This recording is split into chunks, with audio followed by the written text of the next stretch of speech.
পশ্চিম ত্রিপুরা সহ সারা রাজ্যে বামফ্রন্টে প্রার্থীকে বিপুল ভোটে জয়ী করুন। বিজেপির অরাজকতা রুখতে বামফ্রন্টে। মিডিয়ার বন্ধুগণ, আমি প্রথমে আমাদের রাজ্যের বামফ্রন্ট কমিটির তরফ থেকে আপনাদের সকলকে, আমরা যারা এই ত্রিস্তর পঞ্চায়েতে জেলা পরিষদে পশ্চিম ত্রিপুরার যে 40 আসন, সেখানে বামফ্রন্টের মনোনীত প্রার্থীদের মনোনয়নপত্র জমা দেওয়ার জন্য এসেছি, তাদের সকলের তরফ থেকে আপনাদের সকলকে অভিনন্দন, শুভেচ্ছা, নমস্কার এবং আদাব জানাচ্ছি। আপনারা সকলে জানেন, অনেক তাল বাহানার পর,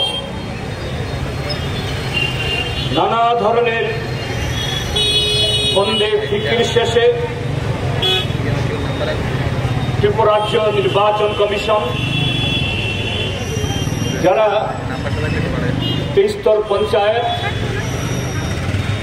নগর পঞ্চায়েত বা স্বশাসিত জেলা পরিষদের নির্বাচন সংগঠিত করার দায়িত্বে,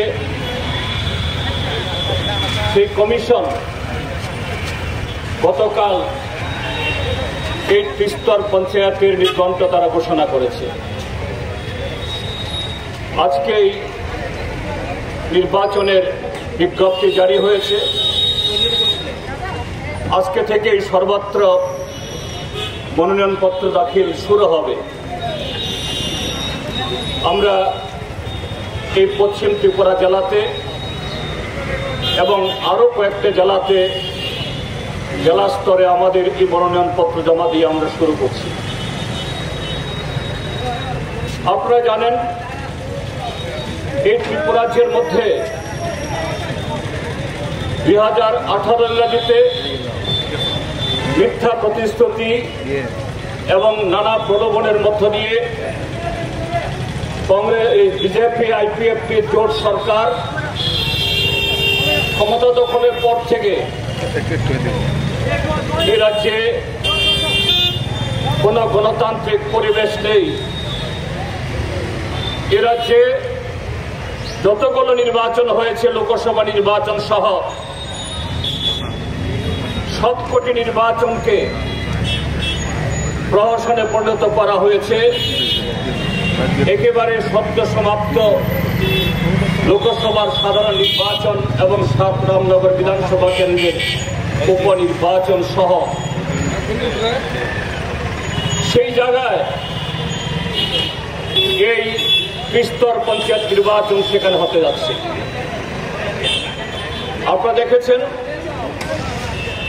আমরা বারে বারে রাজ্য নির্বাচন কমিশনের কাছে যাতে সুস্থ, ভয়মুক্ত পরিবেশে অবাধে নির্বাচন সংগঠিত হয়, তার জন্য বারে বারে আমাদের দাবি আমরা তুলেছি। অন্যান্য গণতান্ত্রিক শক্তির তরফ থেকেও, কিন্তু রাজ্য নির্বাচন কমিশন বা রাজ্য সরকার তাদের ভূমিকা দায় ছাড়া কিছু পদক্ষেপ গ্রহণ করা ছাড়া বিগত 6 বছরে যে কারচুপি, গণতন্ত্র হত্যার ঘটনাগুলি ঘটেছে, তা থেকে এই নির্বাচনকে, আসন্ন নির্বাচনকে মুক্ত করার জন্য সেরকম আশ্বাস তারা এখনো দিতে পারেননি। কিন্তু আমরা বামপন্থীরা আমাদের দেশের সংবিধান এবং গণতান্ত্রিক অধিকার সমস্ত নাগরিকদের জন্য আমরা সুনিশ্চিত করতে চাই। সেই জায়গায় এই ত্রিস্তর পঞ্চায়েতের ভোট, গ্রামের ভোট,